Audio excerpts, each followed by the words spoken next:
volta com mais um tema aqui. E agora, Nicolas, vamos falar do quê?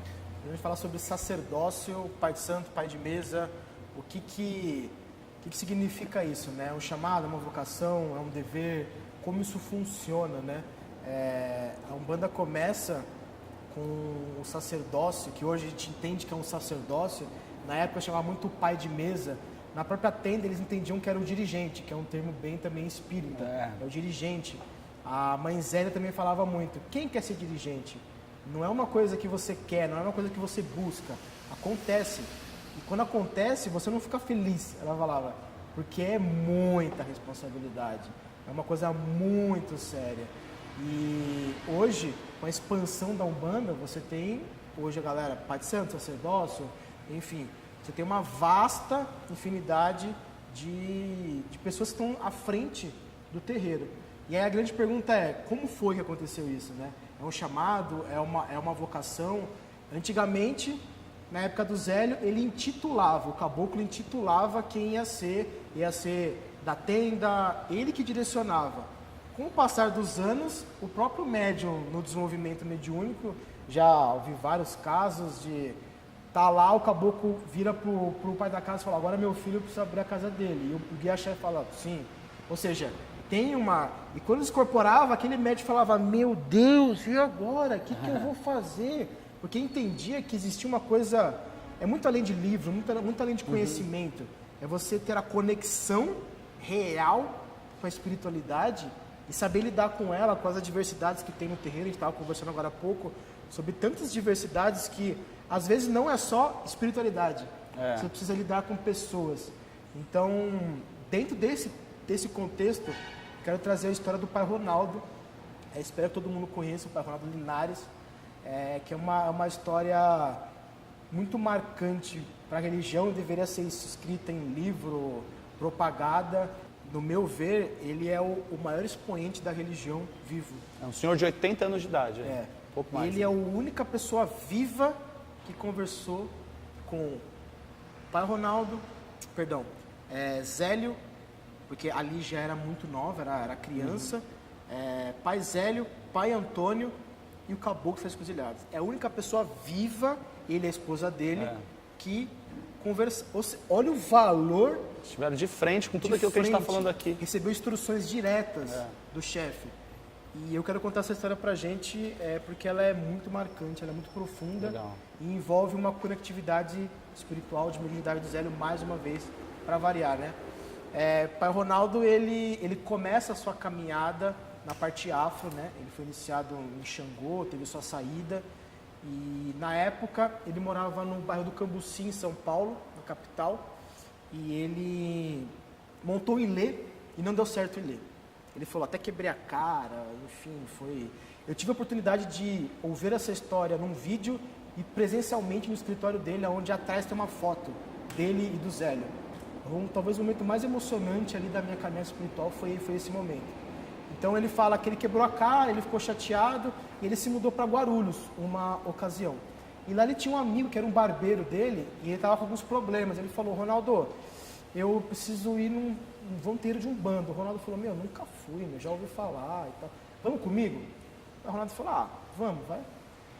O Ronaldo chegou lá e totalmente diferente do candomblé, ele viu um lugar simples, até um pouco meio estranho, feio. Galera tudo de roupa branca, todo mundo meio simples. Ele até achou estranho, né? Porque tem um universo totalmente diferente. Aí ele viu o ritual acontecer, ele ficou observando e ele falou, tem um altar aqui católico. Eu tenho um ritual que mistura coisas afro-indígenas. Que é isso aqui, Que estranho. E aí ele tava lá quietinho na dele lá. E aí uma senhora negra, de idade, incorporou o preto velho. E aí o cambone dela veio até ele. E ela falou, qual o seu nome, Ronaldo? O preto velho quer falar com o senhor. Ele falou, preto velho? Ele olhou e falou, caramba, que estranho, né? Aí ele foi até o preto velho chegou e falou para ele assim, seguinte, com a voz do preto velho, vamos fazer a voz do preto velho aqui, né? Ele falou o seguinte, meu cavalo vai morrer. E a partir desse dia, eu vou ser seu guia. E era o pai Benedito, que até hoje tá com ele. Ele ficou assim, caramba, como assim? Eu não conheço isso, eu tô aqui, o que está acontecendo? Depois de um tempo, aquela senhora veio a a falecer. E o preto velho dele se tornou ali o guia hoje, que é muito conhecido. Sim. Enfim, isso é só o começo da história. E ele começou a frequentar a Umbanda. Falou, beleza, eu tenho um caminho aqui, eu vou trilhar. Só que ninguém conseguia explicar para ele o que era tudo aquilo. Como é que funcionava? Imagina, década de 70, o que está acontecendo? Como é que funciona isso? A literatura era muito confusa, ele falou que ele lia, ele não entendia nada, ele falou, cada um fala alguma coisa diferente. Se você pegar a literatura de Umbanda, ela é assim. Imagina para a época, que era coisa fresca, né? E aí ele falou, tudo bem. Passaram-se alguns anos, ele tinha uma casa de artigos religiosos em São Paulo, e aí ele tinha um fornecedor no Rio de Janeiro, que ele ia uma vez por mês lá pegar a mercadoria. E aí um belo dia chega à mão dele uma revista, Gira de Umbanda, que está na capa, Eu Fundei a Umbanda. Aniversário de, se eu não me engano, 67 anos de Umbanda, se eu não me engano, tá? Ou 61, não me lembro agora. E aí ele falou, peraí, quem que é esse cara aqui? Leu a matéria, falou, cara, eu preciso conhecer esse cara. Falou com a esposa, eu preciso conhecer ele. Um dia a gente vai conhecer ele. Passou-se um tempo, ele foi no Rio de Janeiro, a mercadoria deu algum problema e ele ficou um dia sem fazer nada. Aí ele falou para a Norminha, que é a esposa dele, vamos lá conhecer o Zélio? Ela falou, vamos.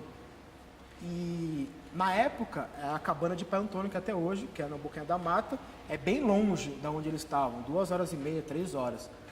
Foi lá, pegou todo o percurso, naquela época não tinha celular, não tinha e-mail, não tinha que ir no lugar. Ele tinha um endereço, ele foi indo perguntando, chegou num lugar onde tinha pouquíssimas casas, aí falou, perguntando a casa do seu Zélio ali e tal, ele chegou, bateu nada. Aí uma senhora atrás falou, quem que o senhor procura? Ele falou, o senhor Zélio. Ela falou, ele não está aqui, ele está com problema de saúde e ele está em Niterói. Ele falou, puta, eu passei por Niterói. A senhora tem o telefone? Ela falou, tenho. Ele pegou o telefone, ele não falou nada para ela, quem ele era, o nome dele, nada. Pegou o telefone, voltou para Niterói, chegou numa farmácia e pediu. Ele falou, até ele fala, é a primeira vez que eu usei a minha carteira de jornalista. Nunca mais usei. Ele falou, sou jornalista, eu posso usar seu telefone? Aí a pessoa falou, posso. Aí até a galera ficou meio em volta, que é crime e tal. Aí ele deu uma desbaratinada lá, aí ele discou. E quem atendeu o telefone foi a Lígia, que hoje está na frente do trabalho. Uma criança. Aí ele, por favor, o senhor Zélio está? Aí uma criança, mãe, quero falar com o vô. Aí quem pegou foi a Zilmeia, pegou o telefone e falou, alô? Ele falou, eu sou um jornalista de São Paulo, ele não falou o nome dele. Sou um jornalista de São Paulo e eu gostaria de entrevistar o senhor Zélio. Aí ele falou, ela não tampou o bucal, né? Ela só tirou e falou, pai, tem um homem querendo entrevistar o senhor. E aí ele ouviu do Zélio falando, eu sei, filha, pode falar pro Ronaldo vir, que é ele que vai contar a minha história. Forte isso, cara. Profundo. É muito profundo. E naquele momento o pai Ronaldo, ele travou, ele falou, que isso, eu nunca falei meu nome para ele. E aí ele desligou, e aí quando ele chegou de novo, ele bateu, aí a filha dele abriu, e aí ele falou, eu sou o Ronaldo. Ela falou, meu pai já estava esperando você há um bom tempo.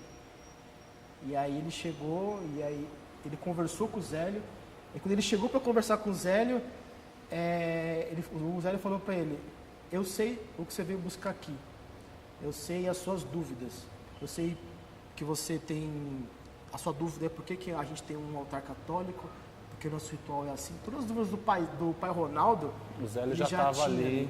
O caboclo já tinha avisado ele, e ele estava com quase 70 anos ali, então a mediunidade do pai Zélio é fantástica. E aí o pai Ronaldo conta que ele incorporou o caboclo, eles conversaram 25 minutos, o pai Ronaldo não fala o que eles conversaram, deu uma missão para o pai Ronaldo, mas ele não fala detalhadamente o que aconteceu. Ele falou que falou mais de uma vez com o pai Antônio, mas o caboclo só foi uma vez que ele conversou, e o caboclo falou para ele, toda vez que você estiver lá na tenda e você vê uma borboleta, que a gente comentou aqui, uma borboleta azul, vai ser eu. E aí o pai Ronaldo relata que várias vezes ele foi lá e era de noite e ele vinha uma borboleta pousar, ou seja, ele queria mostrar que ele estava lá. Então, olha essa missão.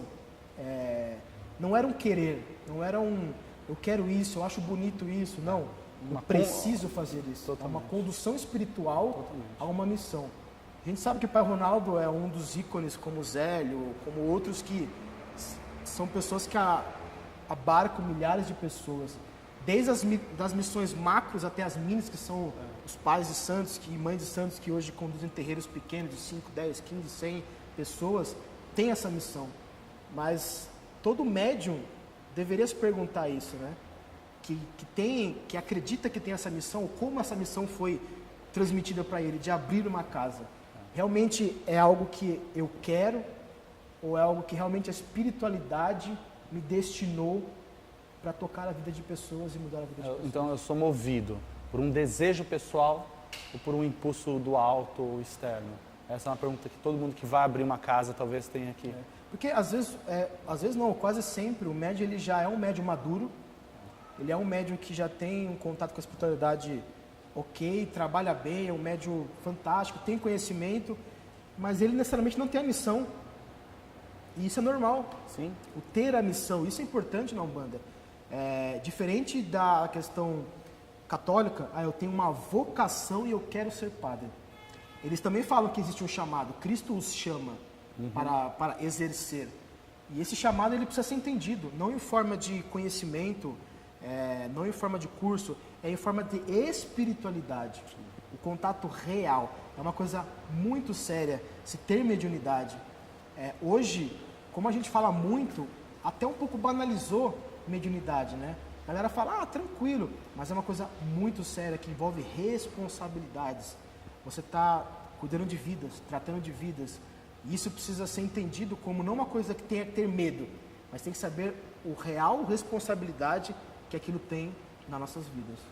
Bacana. A gente, então, nessa ocasião, olhando para trás, olhando para o passado e trazendo para hoje, a gente percebe que antigamente havia uma condução de forma mais concreta da espiritualidade para a abertura de um terreiro. Né? E o que a gente precisa se atentar é não se deixar mover por um desejo de estar naquela posição, de fazer aquilo ali. Né? E sim se atentar ao chamado do alto, que é o que acontecia com o Zélio. Quando um guia incorporava e dizia, você vai ser o dirigente, você vai abrir uma casa. E esse é algo que a gente precisa se apegar de fato para não se perder na essência da religião. Sim, e acabar não estar na posição muito mais para alimentar uma vontade pessoal, um ego, do que necessariamente para mudar vidas, né? Uma das maiores preocupações do Zélio, que a neta dele falava, era a questão do ego e da vaidade do médium. Ele batia muito nesse ponto. Falava o quanto era importante, mas falava, sempre ressaltava, cuidado. Porque, querendo ou não, você mexe com vida, nós somos seres humanos, nós somos aptos a errar. E às vezes, nossa, aconteceu um milagre. Putz, e é o meu guia que fez isso. Isso pode ter tantas complicações. E o Zé era um cara tão puro, tão como todos os outros também, que a gente conta na história, que tinha um propósito tão plural, tão singular, desprendido da necessidade totalmente. do reconhecimento ou do certo poder que ele teve. Que ele teve, mas ele era desprendido de certa maneira disso. O Pai Ronaldo até cita quando ele viu pela primeira vez o Zélio, ele ficou chocado porque ele falou, nossa, parece o Chico Xavier. E até a foto que ele tem lá é muito parecido. O óculos, ele era estatura mediana, bem magrinho, sereno. Não estou querendo traçar paralelos aqui, mas você vê que a postura de estou servindo a algo maior é diferente de eu estou fazendo, eu estou servindo a um propósito que está muito além de mim, do caboclo, é algo muito maior. Incrível, Nicolas. Incrível. Então a gente encerra esse tema aqui, né? Um tema que acho que daria para a gente falar mais sobre isso e se emocionar com isso, porque eu acho que tem muita coisa por trás do Pai Ronaldo Linares, muita coisa por trás de tudo que está envolvendo o Zélio de Moraes. Bom, mas a gente encerra esse tema e vamos para um próximo, fazer o encerramento e poder falar um pouco desse legado. Legado, né? que é mais importante. O legado deixado por Zélio de Moraes para a nossa religião. Vamos lá.